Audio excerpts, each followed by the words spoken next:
वेङ्कटेशाय नमः। ॐ श्रीनिवासाय नमः।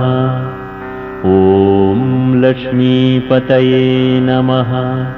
ॐ अनामयाय नमः।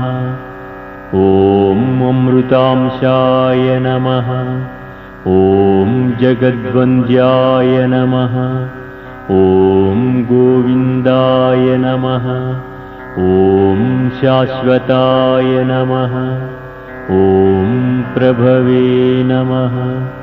ॐ शेषाद्रिनिलयाय नमः।